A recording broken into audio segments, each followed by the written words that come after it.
My name is Linda, 67 years old, a retired elementary school teacher from Portland. For decades, my daughter Samantha was my whole world.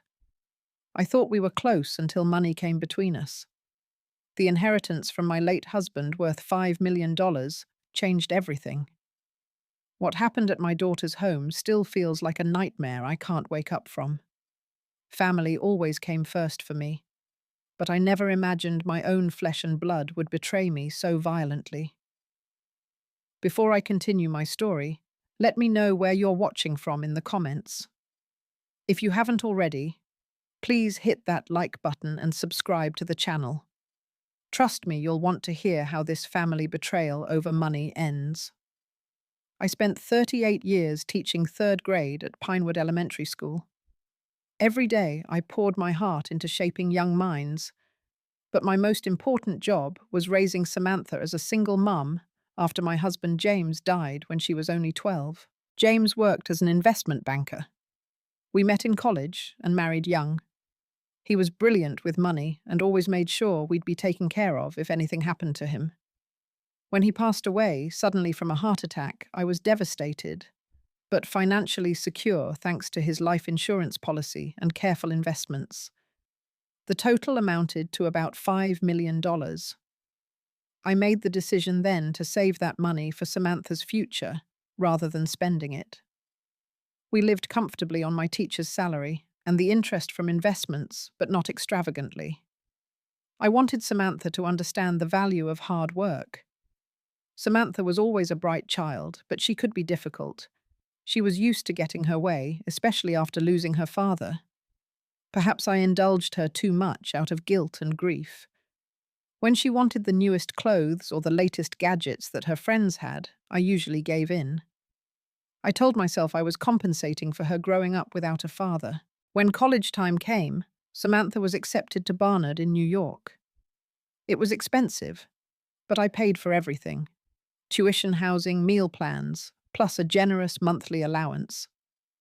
I wanted her to focus on her studies without worrying about money. She graduated with a degree in marketing and landed a job at a prestigious advertising agency. That's where she met Troy. He was working in the same building for a commercial real estate firm. When she first brought him home, I could see why she was attracted to him. Troy was tall, handsome, and incredibly charming. He complimented my cooking, asked about my teaching career, and seemed genuinely interested in our family photos. But something about him felt off to me. His smile never quite reached his eyes. They dated for 2 years before getting engaged. Samantha wanted a lavish wedding at the Portland Grand Hotel, and again I paid for everything. The flowers alone cost thousands. Troy's parents contributed very little, claiming financial difficulties. At the time, I didn't mind. I was happy to give my daughter the wedding of her dreams. After they married, Samantha and Troy became focused on projecting an image of success. They bought a large house in Westlake Heights, an upscale neighborhood with manicured lawns and luxury cars in every driveway.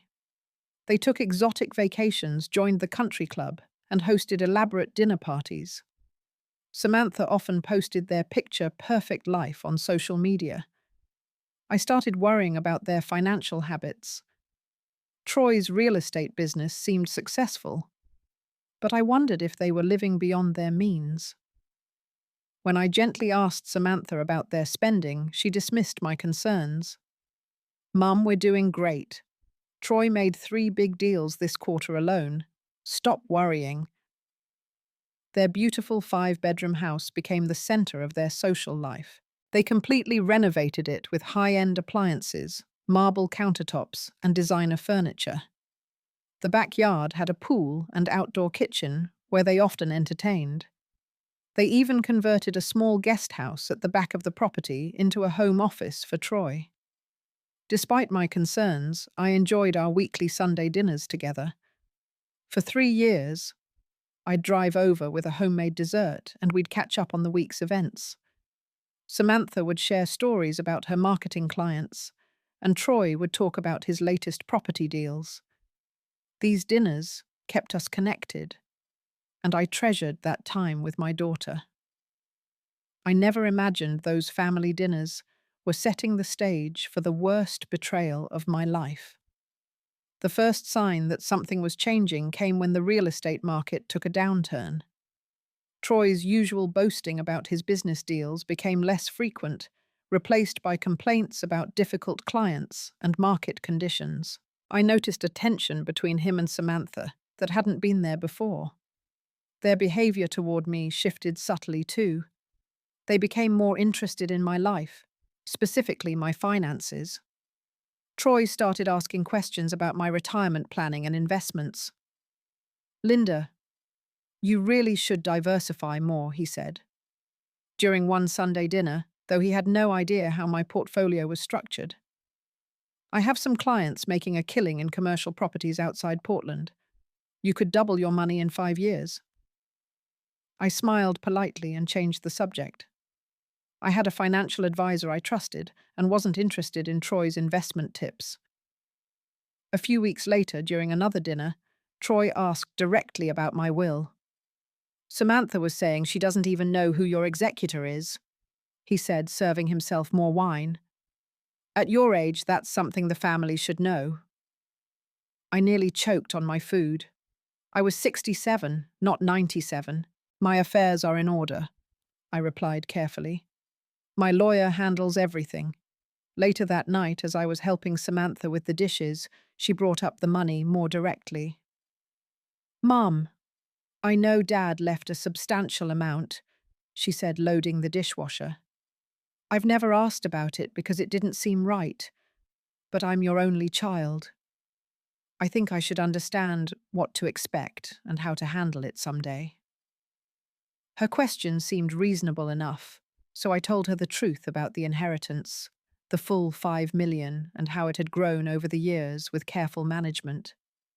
I expected gratitude, or maybe just acknowledgement of her father's foresight. Instead, her eyes took on a calculating look that made me uncomfortable. She quickly masked it with a smile and a hug, but that expression stayed with me. Around that time, rumors started circulating that Troy's business, though, was in more serious trouble than he admitted. A friend from my book club mentioned her son had pulled out of a development deal with Troy because of funding concerns. When I casually mentioned this to Samantha, she became defensive and accused me of trying to create problems in her marriage. Despite their claimed financial troubles, they continued making expensive purchases. Samantha showed up to our dinner one Sunday wearing a diamond tennis bracelet I knew must have cost thousands. Troy drove up in a brand new Lexus the following week. When I complimented it, he vaguely mentioned something about business image and changed the subject. Then came the suggestion that caught me completely off guard. "Mom, we've been thinking," Samantha said one evening as we finished dinner. "Your condo is so big for just one person, and the maintenance costs must be eating into your retirement. Why don't you sell it and move in with us? We have the guest house just sitting there. You'd save money and we'd all be together." The idea of giving up my independence made me hesitate. I loved my condo in the city with my friends nearby and my garden club meetings within walking distance. "It's not just about money," Troy added quickly. "We worry about you living alone. What if you fell and couldn't reach the phone? At least here we'd know you're safe." I was only 67 and in excellent health. I played tennis twice a week and took daily walks. Their concerns seemed exaggerated, but I appreciated the sentiment. Or so I thought. "Let me think about it," I said. A week later, my condo building announced renovations that would require residents to vacate for at least 2 weeks. Samantha immediately renewed her offer of the guest house. This time I accepted, planning to use the 2 weeks to see if such an arrangement might work long term. I packed some clothes and my most treasured possessions, photo albums, jewelry that had belonged to my mother, and important documents. I brought everything to their house and settled into the guest house, which was comfortably furnished, though clearly designed as Troy's workspace rather than living quarters. The first night, Samantha prepared an elaborate dinner, but the atmosphere felt strange. Troy drank more than usual and kept steering the conversation back to my renovation. "They always underestimate the time," he said. "I bet you'll be here at least a month. Maybe it's a sign you should just sell the place." That night, as I was reading in bed, I overheard them arguing through the partially open window, their voices carried from their back patio. "We need to move faster on the plan," Troy said. "The business won't last another quarter." "I know," Samantha replied. "But we can't rush her. She's not stupid." "5 million would solve everything," Troy said. "It's not like she needs it at her age." I closed the window, my heart pounding. What plan were they talking about? I told myself I was overreacting, but sleep didn't come easily that night. My discomfort grew during my stay. I felt like an intruder in their home despite their invitation. Troy would watch me from across the room with an intensity that made my skin crawl. Samantha seemed constantly on edge, checking her phone nervously and having whispered conversations with Troy that stopped abruptly when I entered a room. 3 days into my stay, I returned from a walk to find Samantha in the guest house, going through my personal documents that I'd stored in a locked drawer. I had taken the key with me, so she must have found the spare or forced it open. "What are you doing?" I asked from the doorway. She jumped, dropping my folder of financial statements. "Oh, Mom, you startled me. I was just helping organize your things." "I didn't ask for help organizing," I said, keeping my voice steady. "Those documents are private." "Don't be silly," she laughed, but her cheeks flushed. "We're family. Besides, I need to know these things in case something happens to you." That evening, Troy drank heavily and made several hostile remarks disguised as jokes. "Another glass of wine, Linda." "Oh, wait, you're watching your health. Got to stay alive to enjoy all that money, right?" He laughed too loudly while Samantha looked uncomfortable. When I expressed concern about his drinking to Samantha later, she defended him immediately. "He's under a lot of stress from work. The market's brutal right now. Please don't judge him." The next morning, I needed to check my emails. My laptop was charging in the main house, so I used Samantha's computer with her permission. When I opened the browser, I found my bank statements on the screen. She had accessed my online banking using my password. I realized then that she must have watched me log in previously and memorized it. I closed the browser without mentioning what I'd seen and returned to the guest house, my mind racing. This wasn't normal curiosity or concern. They were systematically invading my financial privacy. That afternoon, I called my lawyer Martin from a coffee shop down the street away from the house. "Martin, I need to update my will," I said after explaining the situation. "I'm uncomfortable with some things I'm noticing with Samantha and Troy." "I've been your lawyer for 20 years, Linda," he replied gravely. "If you're concerned enough to call me, then listen to your instincts. We can meet tomorrow to discuss changes." "I'm also thinking of giving Samantha limited power of attorney since she's my only family," I added, testing my own feelings by saying it aloud. "I wouldn't recommend that right now," Martin said firmly. "Not until you're certain of her intentions. Power of attorney is extensive control. Why not come to my office tomorrow? We should talk in person." His concern confirmed my own suspicions. I decided to leave, even though my condo renovations weren't complete. I could stay at a hotel until the work finished. That night, I started packing my belongings, discreetly planning to leave the following morning. When I went to retrieve my mother's jewelry from my suitcase, I discovered several pieces missing. Her pearl necklace, the diamond earrings my father had given her on their 50th anniversary, and my grandmother's gold locket. I searched everywhere, thinking I might have moved them, but they were nowhere to be found. I also realized my car keys weren't in my purse, where I always kept them.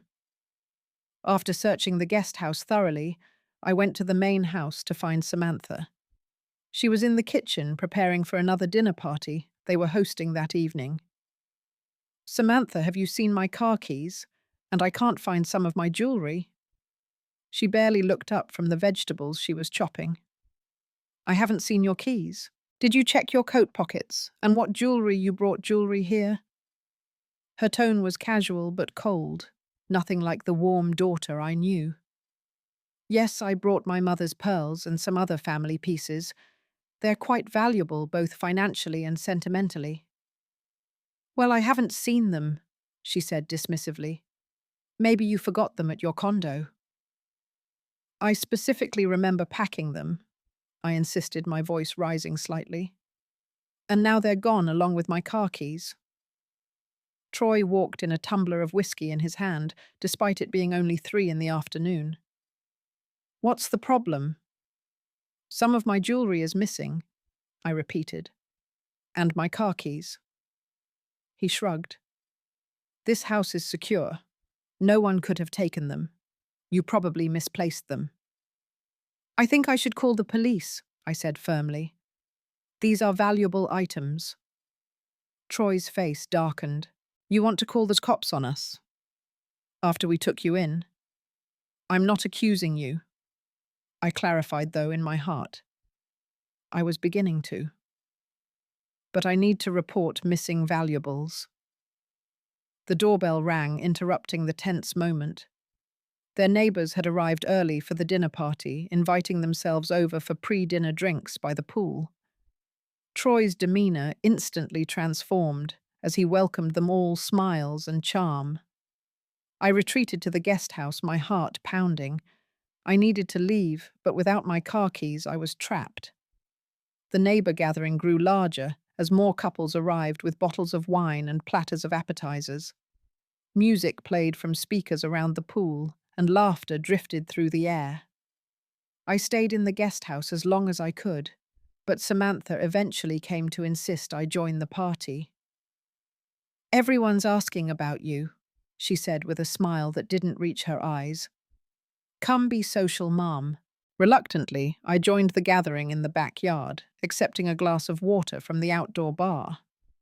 I recognized most of their neighbors from previous dinners: the Johnsons from across the street, the Wilsons from 2 doors down, and several others whose names escaped me. I made polite conversations while mentally planning my escape. I needed to call a taxi, but my phone was nearly dead, and I'd left my charger in the guest house. I excused myself, saying I needed to use the restroom, and headed back inside the main house. As I passed the kitchen, I overheard Troy and Samantha in a heated whisper. "She knows," Troy hissed. "I saw her on the phone earlier." "Keep your voice down," Samantha replied. "We need to move now before she calls someone else." "The papers are ready," Troy said. "Get her to sign tonight or we're finished." I backed away silently, my suspicions confirmed. Whatever they were planning, it was happening tonight. I returned to the party, made my excuses to a few neighbors, and announced loudly that I wasn't feeling well and would be calling a taxi to take me to a hotel. "No need for a hotel," Samantha said quickly, appearing at my side. "You're just tired. Why don't you rest in the guest house?" "Actually, I think it's best if I leave altogether," I replied firmly. "The renovation company called and my condo will be ready tomorrow. I'll just get my things." I turned to go inside, but Troy blocked my path. "Let's talk about this privately," he said, gripping my arm too tightly and steering me toward the house. Once inside, away from the neighbor's eyes, his demeanor changed completely. "You're not going anywhere," he growled. "Not until we sort this out." "Sort what out?" I demanded, pulling my arm free. "My missing jewelry, my car keys, or the fact that you've been planning something involving my money?" Samantha entered, closing the sliding door behind her. "Mum, you're being paranoid. We're trying to help you." "Then give me my keys and let me leave," I said. "After everything we've done for you." Troy's voice rose. "Taking you in, giving you a place to stay." "I never asked for your help," I replied. "And I'm beginning to think you had ulterior motives." Ulterior motives. Troy laughed bitterly. You're sitting on $5 million that you'll never spend. Do you know what we could do with that money? The business investments, the opportunities. So that's what this is about. I said my suspicions confirmed. You want my money. It's family money, Samantha interjected. Dad would have wanted it to help me not sit in some account while you live frugally like it doesn't exist. Your father wanted security for both of us, I corrected her. And it's my money now. I've already decided to change my will given what I've seen here. Troy's face contorted with rage. Change your will. After all we've done, you ungrateful old woman. He lunged forward, his fist connecting with my face before I could react. The force knocked me to the floor, pain exploding across my cheekbone. I cried out, tasting blood in my mouth. Through the sliding glass door, I could see shocked faces of neighbors who had witnessed the attack. Several gasped, frozen in horror. Instead of helping me up, Samantha grabbed me by my hair. How dare you threaten us? She screamed, dragging me across the hardwood floor toward the front door. The pain was excruciating, but the betrayal hurt even more. Samantha, please, I begged. What are you doing? Getting rid of the problem, she spat. That $5 million should be ours. You're just wasting it, living years. We'll never have.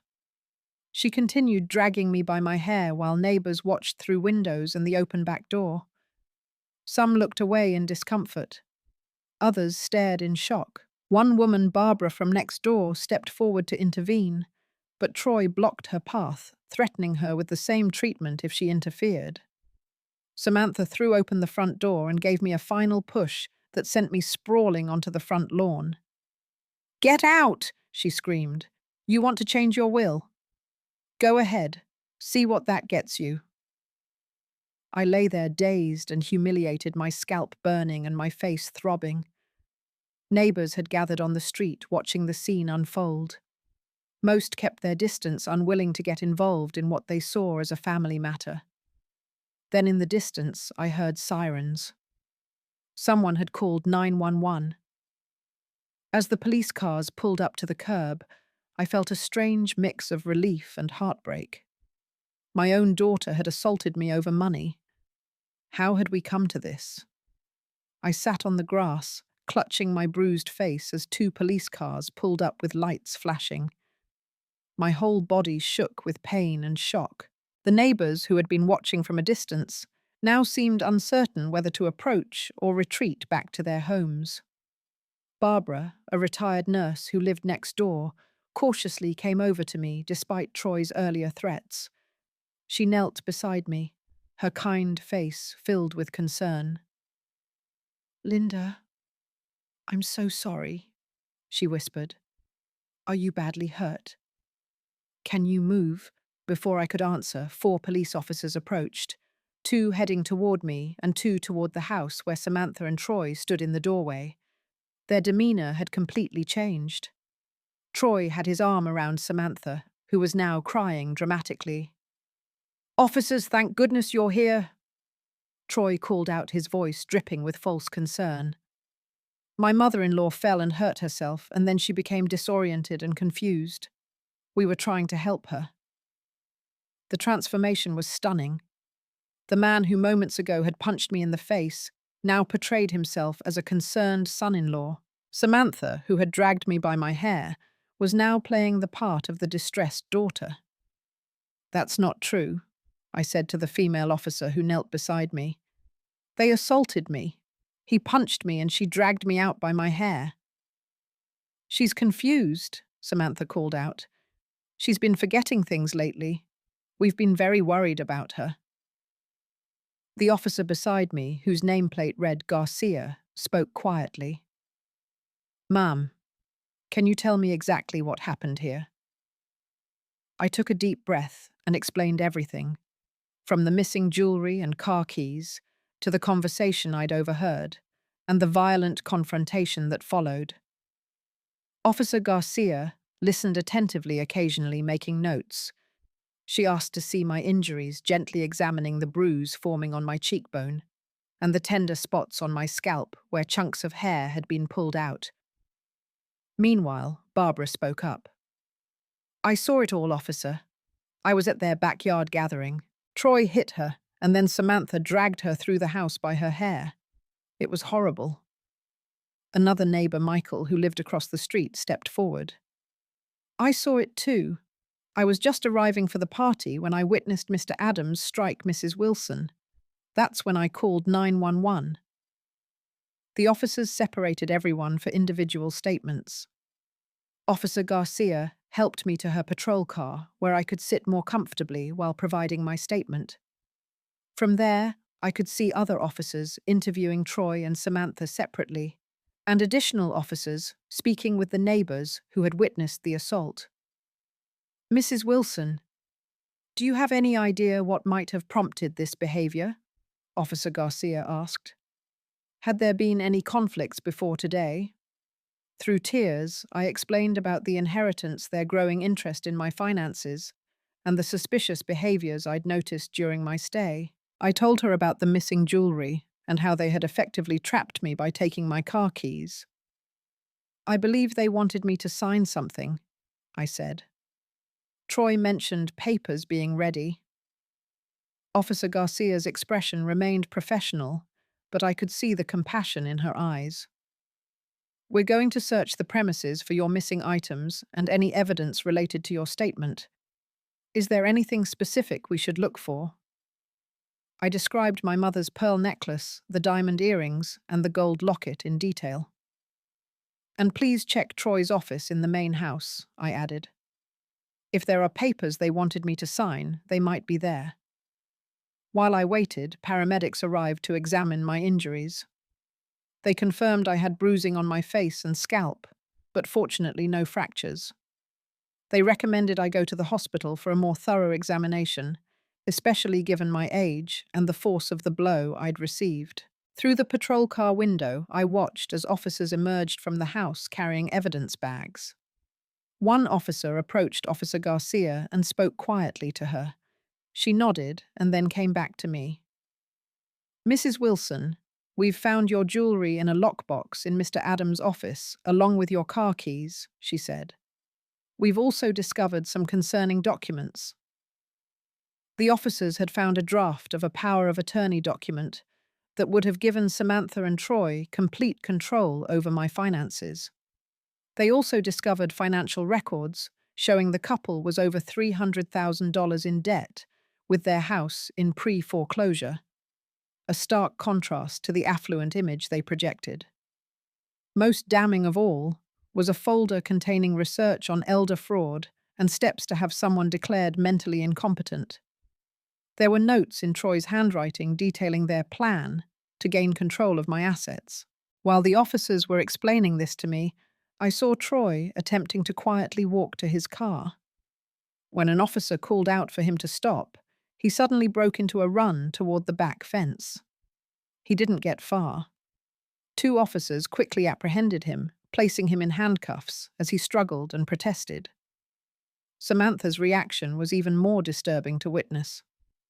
As officers informed her they were placing her under arrest, she completely broke down, alternating between sobbing uncontrollably and screaming that everything was Troy's idea. Not once did she look in my direction or express any concern for my welfare. "He made me do it," she shrieked as officers led her to a patrol car. "I never wanted to hurt her. It was all his plan." Yet even in her desperate attempt to blame Troy, she showed no genuine remorse for what they had done to me. Her only concern seemed to be for herself. I watched numb with shock as both my daughter and son-in-law were placed in separate patrol cars.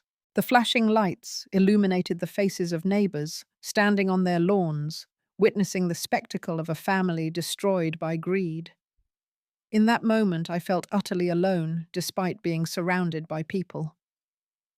As the paramedics prepared to take me to the hospital, Barbara approached again. "Linda, you shouldn't be alone tonight after they release you from the hospital. Why don't you come stay with me for a few days?" Her kindness brought fresh tears to my eyes. In the midst of the worst betrayal I'd ever experienced, a relative stranger was showing me more compassion than my own daughter had. "Thank you," I whispered, my voice breaking. "I'd appreciate that." As the ambulance drove away, I caught a final glimpse of Samantha in the back of the patrol car. Our eyes met briefly, and in that moment I realized the daughter I thought I knew was gone, if she had ever really existed at all. The days following the assault became a blur of hospital visits, police interviews, and difficult decisions. After being treated for my injuries at Portland General Hospital, I stayed with Barbara as she had offered. Her guest bedroom became my sanctuary while I tried to process what had happened. The hardest decision was whether to press charges against Samantha. Part of me wanted to protect her despite everything, the maternal instinct still strong after all these years. But the detective assigned to my case helped me see the situation clearly.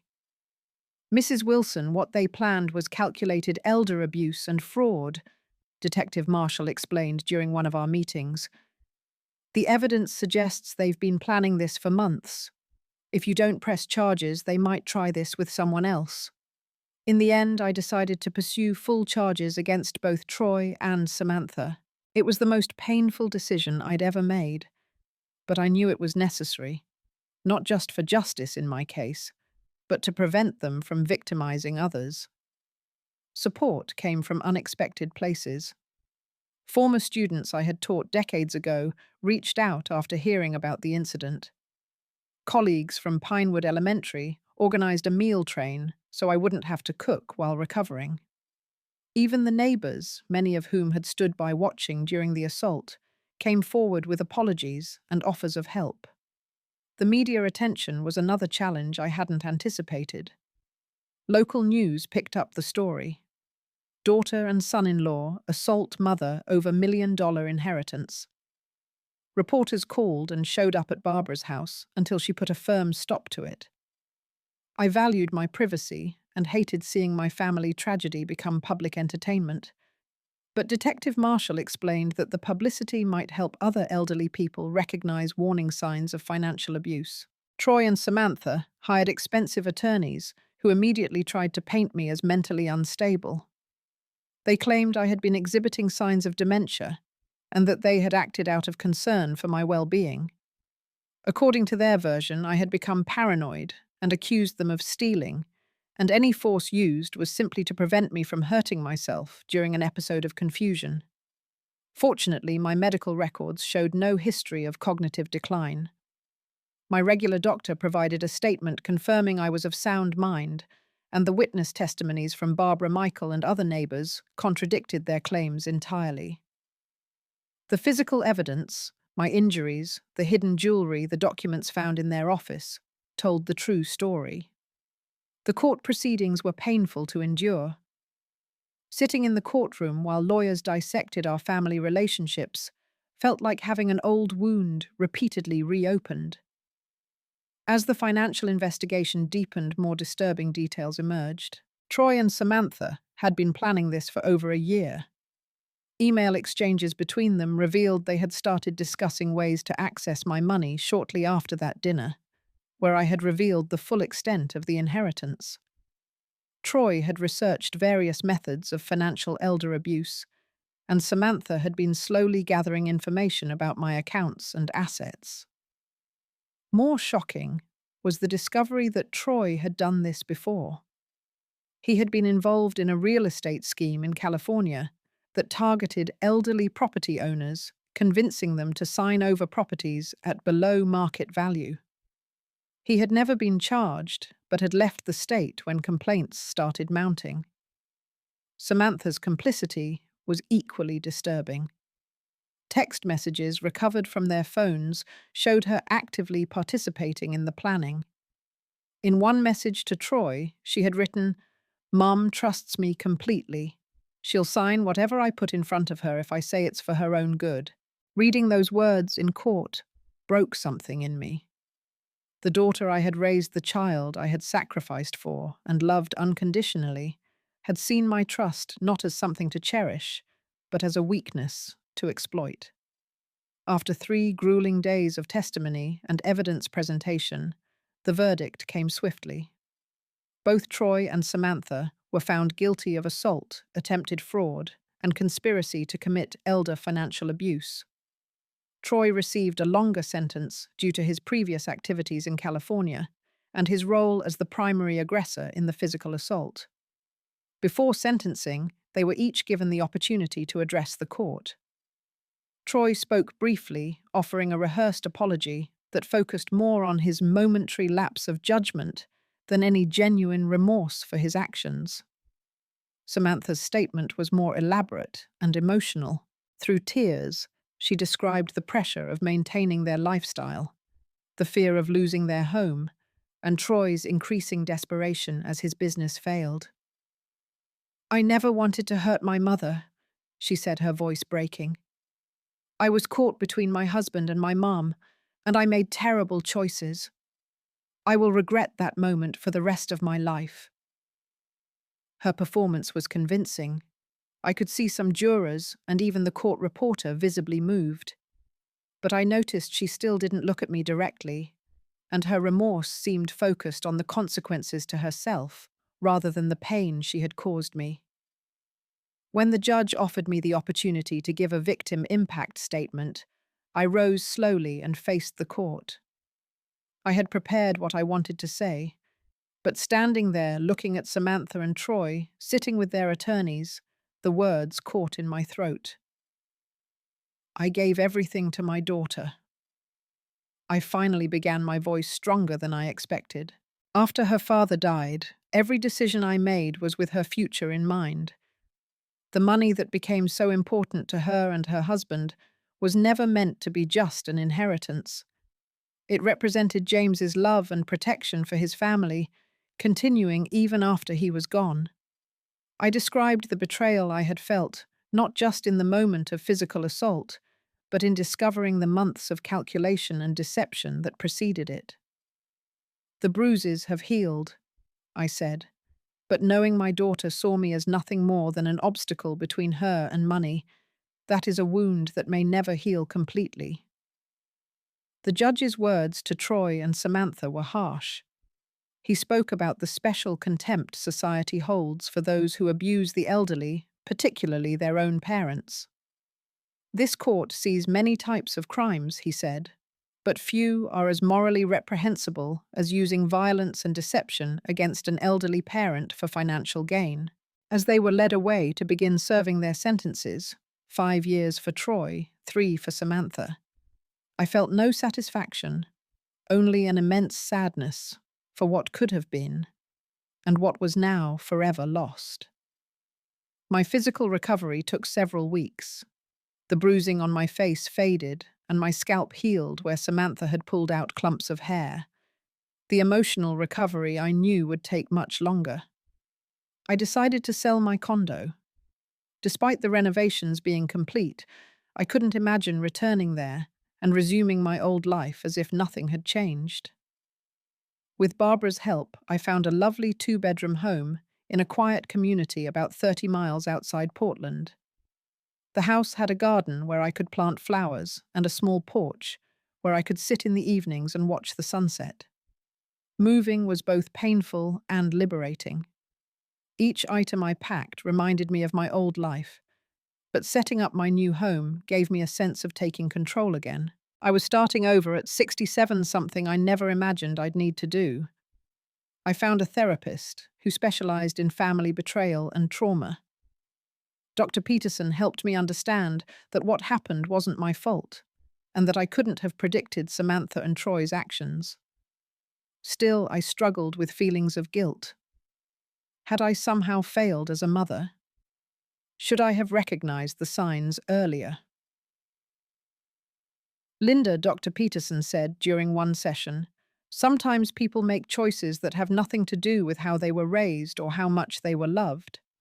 Samantha and Troy made calculated decisions based on greed. That reflects on their character, not on your parenting." Slowly, I began rebuilding my life. I joined a community garden group and a book club in my new neighborhood. I found purpose in volunteering at a center for victims of family violence and financial abuse. Sharing my experience helped others recognize warning signs I had missed, and there was healing in that exchange. About a year after the incident, I used a portion of the inheritance to establish a small foundation to provide resources and support for elderly victims of financial abuse. The Martha Wilson Foundation, named after my mother, funded educational programs and emergency assistance for seniors who had been victimized by family members. 18 months into Samantha's sentence, I received a letter from her. For weeks it sat unopened on my desk. Barbara, who had become a dear friend, finally encouraged me to read it. "Whatever it says, Linda, it can't hurt you anymore," she said. "You're stronger now." The letter was 8 pages long, written in Samantha's familiar handwriting. Unlike her statement in court, this seemed genuinely remorseful. She wrote about her shame, her therapy in prison, and her gradual understanding of the harm she had caused. She didn't ask for forgiveness, but said she was writing as part of her recovery process, and to acknowledge the pain she had inflicted. "I don't expect you to believe me or respond," she wrote toward the end. "I just need you to know that I understand now what I threw away. Not the money, but the love of the one person who always put me first." I read the letter several times, trying to gauge its sincerity. After careful consideration, I wrote back, a short, measured response. I told her I appreciated her acknowledgement and was glad she was getting help. I didn't offer forgiveness, but left the door slightly open for future communication. This became our pattern, occasional letters exchanged with careful boundaries. I wasn't ready to visit her in prison, and she respected that. Whether our relationship could ever be truly repaired remained an open question, one I didn't need to answer immediately. The experience changed my perspective on wealth and relationships in profound ways. The inheritance that had seemed like such a blessing had nearly cost me my life. Now I viewed it differently, not as something to hoard or as a measure of success, but as a tool for creating meaning and helping others. I learned that true family isn't defined by blood, but by love and respect. Barbara became like a sister to me, our friendship forged in crisis, but strengthened through countless shared cups of tea, garden projects, and honest conversations. My volunteer work brought new people into my life, who valued me for my experience and compassion, not for my financial worth. The most valuable lesson was about the warning signs I had ignored, the subtle shifts in behavior, the increasing focus on money, the isolation tactics. Now, through the foundation, I help others recognize these red flags before situations escalate to violence. Forgiveness, I discovered, isn't a single decision, but a process that unfolds differently for everyone. Some days I felt ready to forgive Samantha, understanding the pressures and influences that contributed to her choices. Other days, the memory of her dragging me by my hair while neighbors watched would surface, and forgiveness seemed impossible. Dr. Peterson helped me understand that I didn't need to force forgiveness to heal. "Healing is about your peace, not about absolving others," she explained. "You get to decide what relationship, if any, you want with Samantha going forward." That permission to prioritize my own healing above others' expectations was liberating. I stopped worrying about what a mother should do and focused instead on building a life that felt authentic and meaningful to me.